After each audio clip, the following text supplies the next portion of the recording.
Welcome friends. সমস্ত সরকারি কর্মচারী, শিক্ষক শিক্ষিকা, pension holder, family pension holder সবার দিয়ে বাকি রয়েছে। আর সেই জন্য তো মহামান্য সুপ্রিম কোর্ট 25% বকেয়া ডিএর এরিয়ার হিসাবে মেটাতে বলেছে।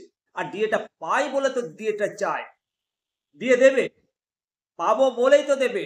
কবে দেবে? 6 সপ্তাহ টাইম বেঁধে দিয়েছে, তার মধ্যেই দেবে।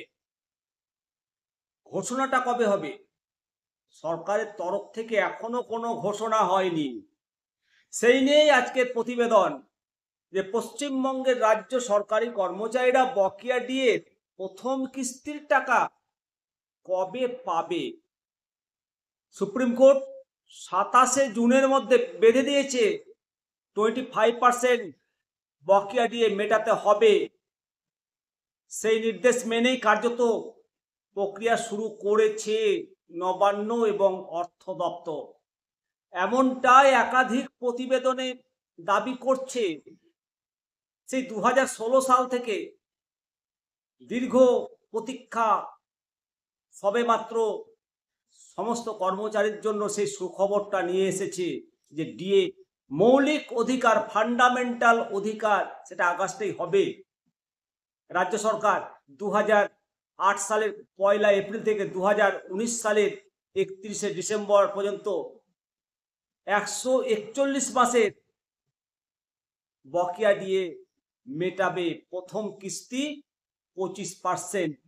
তবে এই 2008 সালের 1 এপ্রিল থেকে 2019 সালের এই হিসেবের মধ্যে আবার মতান্তর রয়েছে। অনেকের মতে 2009 সাল থেকে 2019 সালের 31 ডিসেম্বর পর্যন্ত। যাই হোক, সরকারের অর্ডার যখন বেরাবে সমস্ত কিছু জলের মতো স্পষ্ট হয়ে যাবে।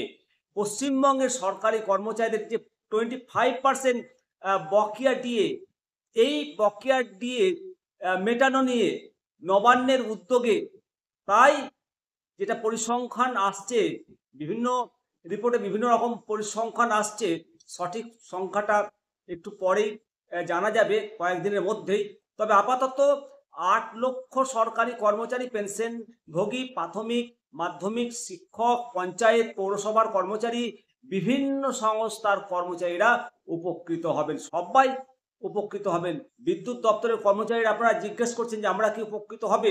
আপনাদের জন্য পে স্ট্রাকচারটা আলাদা, আপনাদের ব্যাপারটা জানা নেই। তবে শীঘ্রই এই ব্যাপারে তথ্য আসবে, এটা আরো ক্লিয়ার হয়ে যাবে।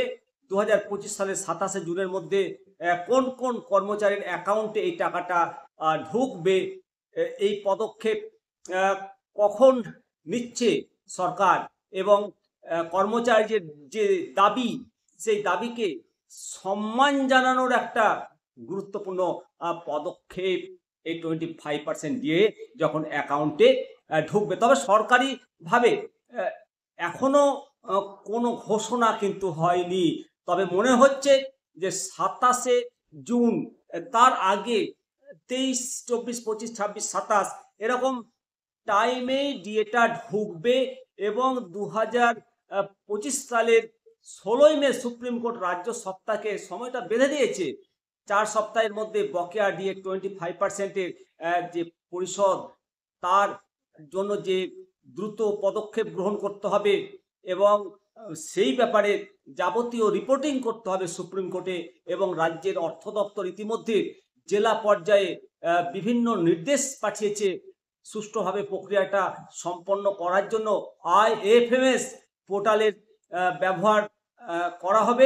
IFMS যেটা মানে কর্মচারীদের বেতন হয়, এই সিস্টেমের মাধ্যমে 2009 সালের জুলাই থেকে 2019 সালের ডিসেম্বর পর্যন্ত প্রত্যেক কর্মীর বকেয়া দিয়ে নির্ভুলভাবে হিসাব নির্ধারণ করা হচ্ছে। এবং IFMS এই পোর্টাল ঠিকভাবে ত্রুটিমুক্তভাবে ব্যবহার করা হবে। এখন বলবো যে কারা কারা এই ফেসিলিটিটা পাবেন। প্রথমে এই ডিএ পরিষদের যে বিভিন্ন আমাদের শ্রেণী বিভাগ আছে কর্মচারীদের মধ্যে, তারা কারা কারা রয়েছেন তাদের মধ্যে প্রথমেই বলি শিক্ষকদের, প্রাথমিক শিক্ষক, মাধ্যমিক শিক্ষক, পঞ্চায়েত পৌরসভার কর্মচারী, সরকারি সংস্থার কর্মীরা, পেনশন হোল্ডাররা, ফ্যামিলি পেনশন হোল্ডাররা সবাই, মোট সংখ্যাটা 8 লক্ষ আওতায় আসবে এবং 141 মাসের বকেয়া দিয়ে এর 25% পাবে। পুরো প্রক্রিয়াটি আইএফএস পোর্টালের মাধ্যমে স্বচ্ছভাবে এই সিস্টেমের মাধ্যমে বেতন, পেনশন এবং বকেয়া দিয়ে নির্ধারণ মানে হিসেব করার জন্য একটা গুরুত্বপূর্ণ ভূমিকা পালন করে আসছে আইএফএস পোর্টাল। এবার নির্ধারিত সময়ের মধ্যে এই পরিমাণ বকেয়া দিয়ে হিসেব করার জন্য, মানে যাতে ত্রুটিমুক্ত হিসেবটা করা যায়, সেই জন্য আইএফএস যে পোর্টাল তারই সাহায্য নেওয়া হবে এবং মানে সমস্ত কর্মী যাতে করে তারা তাদের প্রাপ্য অর্থটা ঠিকভাবে পায় তার ব্যবস্থা করছে সরকার, এটা জানতে পারা যাচ্ছে।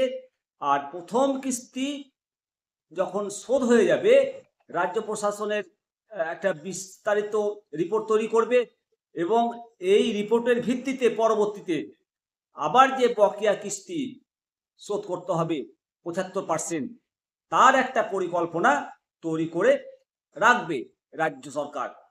প্রথম কিস্তি সম্ভব যেটা দেওয়ার তারিখ আশা করা যায় 23শে জুন থেকে 27শে জুনের মধ্যেই এটা হয়ে যাবে।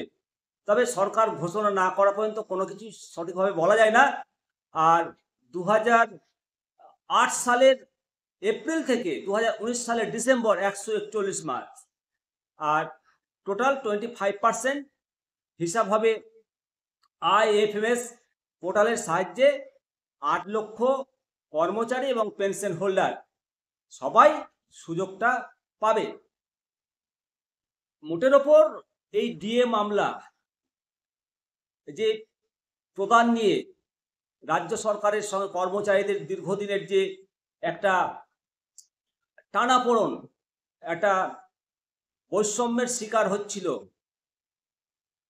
রাজ্য সরকারের এখন দেখার যে রাজ্য সরকারের পদক্ষেপ, প্রতিশ্রুতি এবং সুপ্রিম কোর্টের নির্দেশ পালনে এক গুরুত্বপূর্ণ ভূমিকা কখন পালন করেন, নিশ্চয় পালন করবেন এবং ভবিষ্যতে সমস্ত বকেয়া কিস্তি রাজ্য সরকার ঘোষণা করবে, এই অপেক্ষায় সবাই আমরা চেয়ে রয়েছি।